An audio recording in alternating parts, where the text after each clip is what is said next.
New tonight in an impact check update, a Florida man recently convicted of vehicular homicide in a distracted driving case that led to new texting and driving laws in our state was given the maximum sentence. Investigative reporter Katie Lagrone was in the courtroom for the sentencing. The young victim's family had been waiting nearly 7 years for.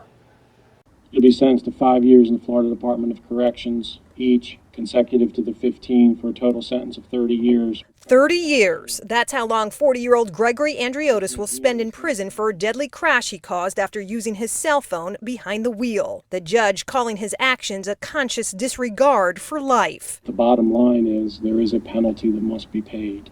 Hours before the sentencing in Hernando County Thursday, Andriotis, a husband and father of two, spoke publicly for the first time since the 2016 crash, apologizing to Brooke and Logan Scherer for causing the wreck that killed their little boy instantly and seriously injured them and their young daughter. I wish more than anything that I could change what happened that day. I would gladly trade places with him if it meant he got to live.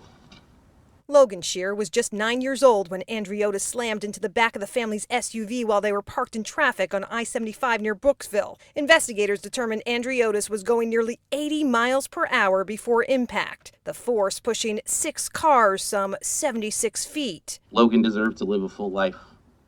I took that away from him, and I took him away from you. But for the Scherers, whose tragedy helped inspire Florida's current no texting and driving law, Andriotis' courtroom apology doesn't change what they've already lost. We cannot stand idly by and let others diminish the loss of our son. We won't stand for it. While the case represents the first cell phone-related distracted driving crash case to go to trial in Florida, the jury's guilty verdict and vehicular homicide charge is also considered a nationwide first, creating a new legal precedent for deadly crashes caused by cell phone-related distracted drivers. Most of the families, the person walks away with a slap on the wrist. Sometimes they even keep their driver's license and are driving away. And so this is, again, we need serious consequences. Just like drunk driving, distracted driving is killing families. For the Scherers, Thursday's sentencing brought tears and peace. It's very surreal. It's very surreal. I think I finally took a breath of air for the first time in 7 years. And the beginning of a new phase to a movement they all hope Logan will be proud of. I know he'd be proud to see that we've worked hard enough, that it's happened, and I know he'd be really happy.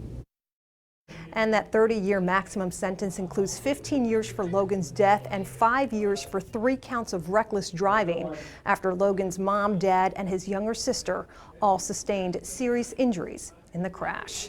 I'm Katie Lagrone in Hernando County.